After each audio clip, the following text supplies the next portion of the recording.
Hey guys, my name's Joey, and I just want to give a quick intro about myself because this is my first video on this YouTube channel and I'm a bit new to YouTube. So, just to introduce myself, my name is Joey Lee, my pronouns are he, she, I'm 23 years old, I am a teacher.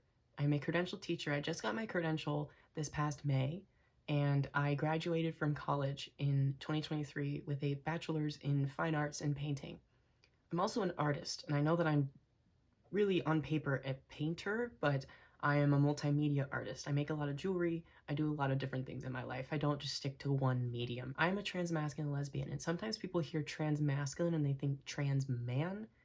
Those two might be similar and they might line up, but they're not always the same. I don't identify as a man. I used to, but I don't anymore. Transmasculine just means I prefer to be masculine. I transitioned to be masculine. I used to think that was because I wanted to be a man. I thought masculinity meant man. It doesn't always. I like my masculinity and I embrace it, and I prefer this. I prefer to look like this. But you look like a man. Yeah, I know. That was the whole point. I wanted this. I knew I was going to get this, so I know that getting confused as a man will continue to happen. But it doesn't make me one. What bothers me about that rhetoric that men look a certain way is that people are now telling me you can't be a lesbian. Men can't be lesbians. Okay, that's another topic. That's another discussion. That's not who I am, though. I am not saying I'm a man who identifies as lesbian. What gets people riled up is that they're like, but you look like a man, so why? Like, why are you doing that? Or you shouldn't be mad that people are calling you a man when you are not one. And I'm very aware of how I look. That has always been very prevalent in my life. I know I look like this. I'm not stupid, but people start to ridicule me about my lesbian identity because of my outward appearance. And gender expression and gender identity are way different. They are not the same. They might be the same and might line up, but not always. One of my favorite things to look at as like a informational guide is a thing called the Genderbread Man. And the Genderbread Man talks about expression, sex, gender, and sexual identity. And my outward appearance is my gender expression. But in my head, I know that I am a gender nonconforming lesbian. And I say gender nonconforming because I am not conforming to the norm of what you think a lesbian should look like. So sometimes I like to give some context about my past self and how I came to be and how I am at my point I am at now. And so I'm going to give a brief history of my upbringing and my past. I knew I was starting to feel a bit different when I was about 4th or 5th grade. I really wasn't sure what that meant though. I just knew I liked short hair. I would see women with short hair, pixie cuts all the time, and I loved it, and I wanted that too. My parents were entirely on board of me cutting my hair off entirely at that age, so the shortest they would let me cut it to was like a bob or an A-line, which was not a good look for me, and I hated it. And so I hated it so much that I thought, I don't like short hair. So I grew it out, and then by the time I got to high school in 9th grade, I cut it off again. And my parents kind of gave me like an ultimatum. It was like, if you want to cut your hair short, you're gonna have to continue to wear makeup. And I said yes. But I knew in my head that wasn't gonna last long, and it lasted maybe a month. I wore some mascara and eyeliner, and that was about it. And eventually I gave up on that. Cutting my hair was kind of like my first step into the right direction of expressing myself and how I wanted to be. My first identity that I took on was agender. I didn't think I really had a gender. I was kind of like, I don't know, I feel like a bit of both or none. I don't really feel like a woman. I don't really feel like a man. I don't really know. I'm confused. I was an agender lesbian for a while because I started dating my first girlfriend in high school. And my first girlfriend in high school identified as a lesbian. And so I felt like that fit me the best too. So I took on that identity too. As the years went on of us dating, I was starting to feel a bit more comfortable in expressing my gender identity in a different way. And I wanted to experiment. My girlfriend at the time wasn't really on board with that, so I kind of suppressed those feelings until we broke up. And after we broke up was when I first came out as a trans man. I experimented online first before I came to those conclusions. Online, I went by the name Joe, J-O.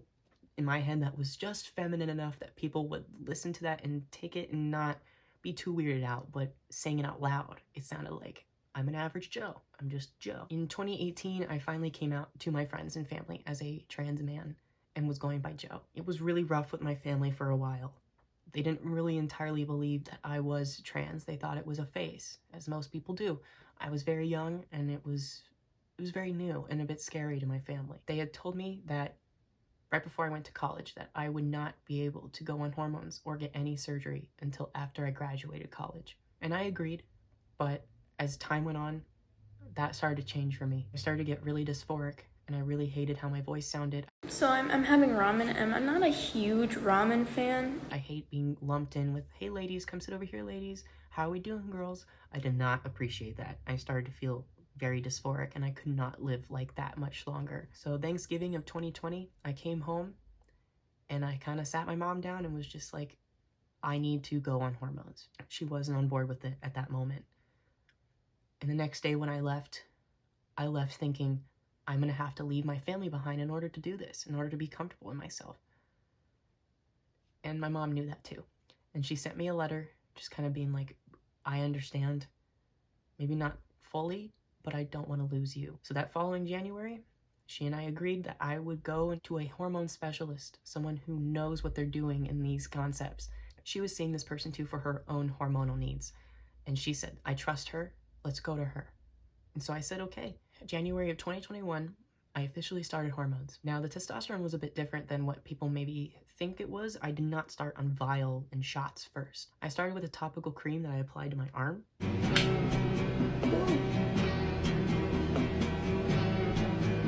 It dried the fastest there, and I wanted to put on a shirt. After a couple months, I realized that that wasn't really doing much. I wasn't noticing as much progress as other people have when they started testosterone. So I requested to go on shots. Now, as my identity was further progressing, I was dating other people. I was dating trans men. I started dating other trans men. I started to label myself as a gay trans man. In 2023, June, I got top surgery, and that was amazing. And ever since then, I've been so happy with my chest and my body. Not long after my second relationship with another trans person, I came out as a lesbian. I've been living this truth ever since then. My confusion through all of this was that I thought I wanted to be a man.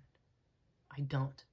I like to be masculine, and the way I present myself is my own reasoning. No one is going to force any lesbian to like me.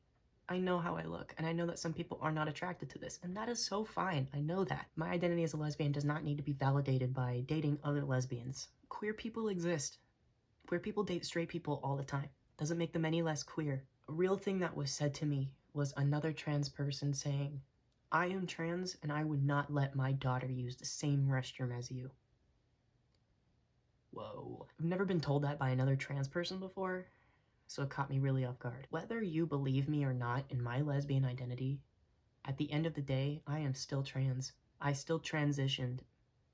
Because trans is an umbrella term, because me being a gender non-conforming person, I follow under that trans category. If you think I'm going to use a women's restroom, you're fooling yourself. I know how I look. I know how I'm perceived. I would not do that. I have not stepped foot into a woman's restroom in a long time. My final statement in this video is that I'm tired of the narrative that me existing makes all of us look bad. I've been told by other queer people that I am the reason why everyone else does not take us seriously. That is not helpful. That's harmful. Our own community needs to be accepting, because outside forces want us gone. They want to eradicate us. They want to eradicate all of us, not just a few of us, not just the bad apples, all of us. Bigots hate us because they are bigots, nothing else. They will hate us no matter how we look or present or act like. So I say to that, be how you want to be. They're going to hate you no matter what you do. So you might as well have fun with it. That's what I do with my facial hair. This is on purpose. I like having fun. I like to experiment. Having other queer people tell me I am the problem is not helpful. That sets us back, because at the end of the day, just because you might think you're one of the good ones doesn't mean they're not going to want to get rid of you too. So support each other and love each other, because that's all we got. Thank you.